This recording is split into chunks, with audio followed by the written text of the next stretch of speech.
I've kept a journal for as long as I can remember. I used it to chronicle my every thought and dream, until the day I opened it to find it completely blank.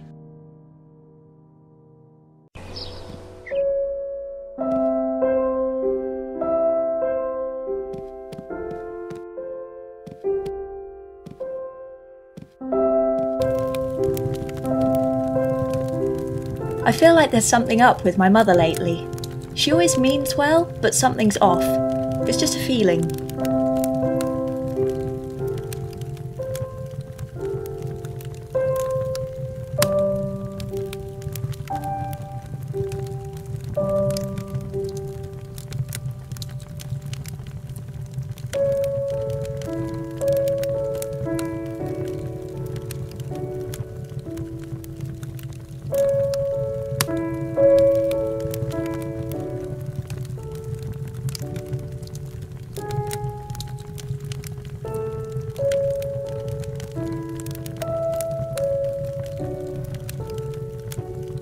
Eleanor can be really clingy sometimes.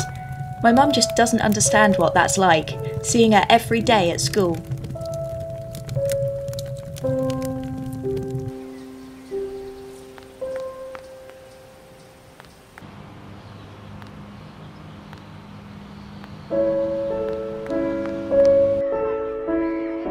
I've known Eleanor since we moved to the area.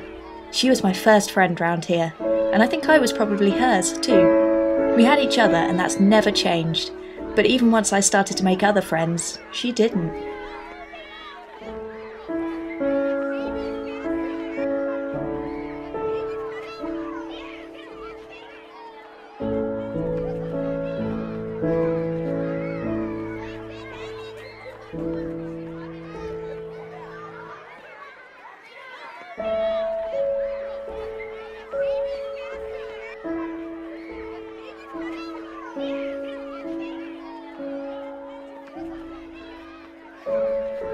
Eleanor seemed a little defensive when I told her what happened to my journal.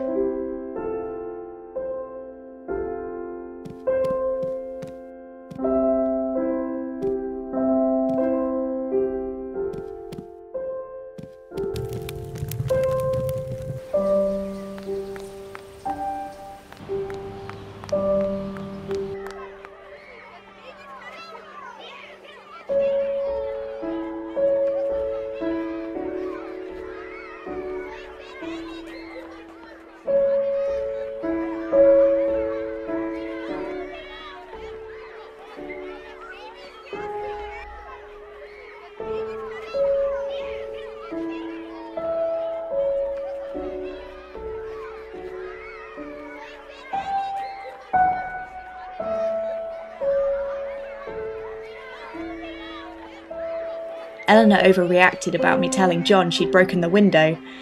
It's not as bad as she thinks it is, but she's really upset.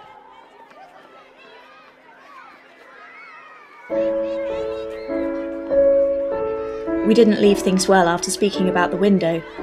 Eleanor didn't want to talk about it anymore, and in a way I was glad.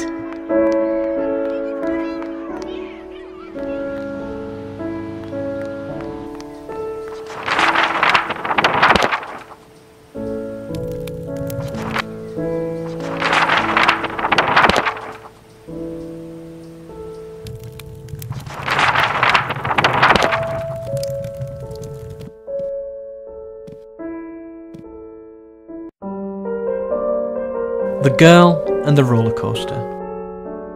Once there was a great travelling carnival, renowned for its splendour across all the land. Where they travelled, they brought with them the strangest and most wonderful sights. The Big Top held some of the most talented circus performers who had ever lived. For the thrill seekers, of course, so much of this magic was just the backdrop for the rides. It was the rides that the girl cared about above all else.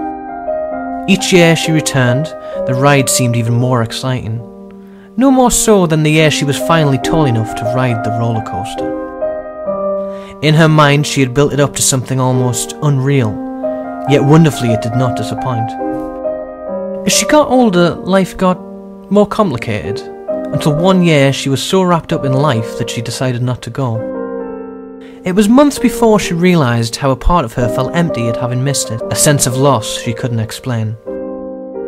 However, the carnival never returned. Her mother told her perhaps it closed down. Carnivals were no longer so impressive in this day and age. For some reason she blamed herself, as if somehow it was her fault they were gone. It had been so important to her. Why had she let it go?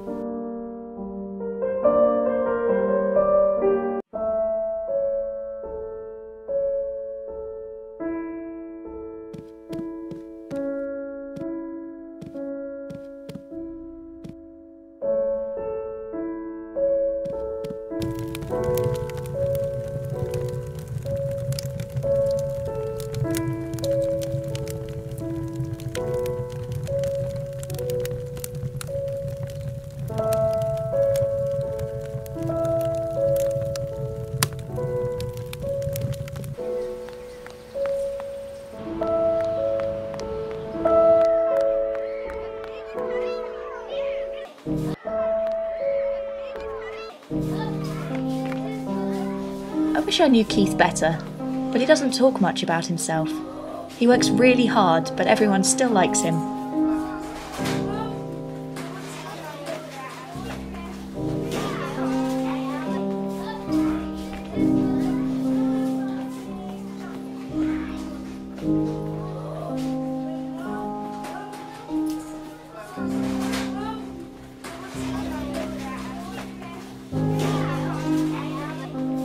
Likes her.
This situation with the test is a mess.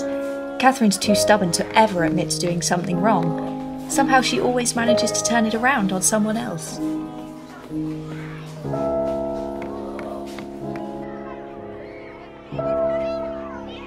He was merely a lion and could not help him reach the heights of the tightrope. Mallory demanded to know why he had lied to him. The lion told him it was not his fault. His instincts drove him to eat, and he would have promised Mallory anything to satisfy himself. No one ever confronted Mallory over the chicken, but he was sure they all knew. He never felt happy there again.